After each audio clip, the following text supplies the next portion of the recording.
संभाजीनगर मधील जिल्हाधिकारी कार्यालयासमोर मन चंगा तो काठोद में गंगा एवढा मोठा मोलाचा विचार ज्यांनी जगाला दिला त्या संत रोहिदास समाजाचे कार्यकर्ते आज आपल्या विविध मागण्यांसाठी जिल्हाधिकारी कार्यालयासमोर आमरण उपोषणाला बसलेले आहेत। त्यांच्या काय मागण्यात आपण जाणून घेऊया, बघूया काय म्हणणं आहे ते। डेव्हलपमेंट कॉर्पोरेशन नवी दिल्लीची ही संस्था आहे।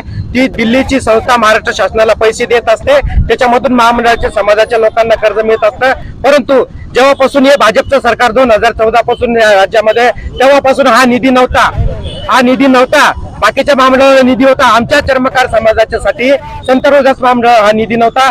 आम्ही दिल्लीला गेलो, अनेक आंदोलनं केले, मुख्यमंत्र्यांचा तापा अडवला, निवेदनं दिली, तेव्हा तो 22 कोटी रुपयाचा निधी आम्ही मंजूर करून घेतला। आणि 22 कोटी रुपयाचा मंजूर केला असताना 22 कोटी रुपयामध्ये महाराष्ट्रातल्या चर्मकार समाजाचं कल्याण होणार नाही, तरी पण 22 कोटी रुपयाचा निधी मंजूर झालेला असताना तोही वाटप करण्यामध्ये यांना कुठेतरी त्रास होतोय। अशा पद्धतीने हे सरकार जातीवाद करत आहे। आपला समाज जो आहे गटाई कामगार मोठ्या प्रमाणात राज्य सरकारची महानगरपालिका असतील, जिल्हा परिषद हद्दीमध्ये गटाई कामगारांसाठी एक विशेष योजना राबवता, त्यांना बसायला जागा दिल्या जाते, टपरी दिल्या जाते। आज तीही योजना बंद पडलेली, याकडे आपण कसं बघतो?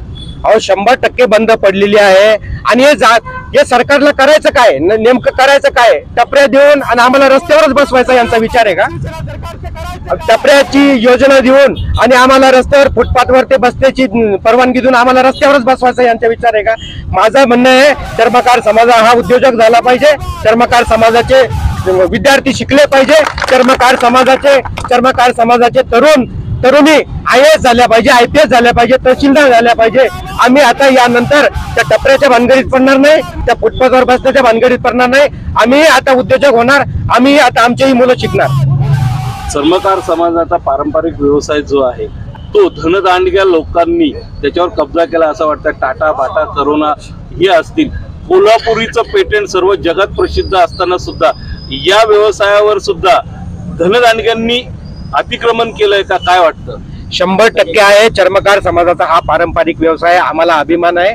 चर्मकार समाजाचा व्यवसाय आम्ही करतो, आमचा पारंपरिक व्यवसाय, आम्हाला अभिमान आहे। परंतु तो व्यवसाय जर आमचे चर्मकार समाज बांधव पोट भरत होते, व्यवसाय करत होते, त्याच्यावर बी अनेक लोकांच्या गोव्यामध्ये, अनेक लोकांच्या कानपूरमध्ये, आग्र्यामध्ये अनेक धनदांडग्यांच्या मोठमोठ्या कंपन्या आहे।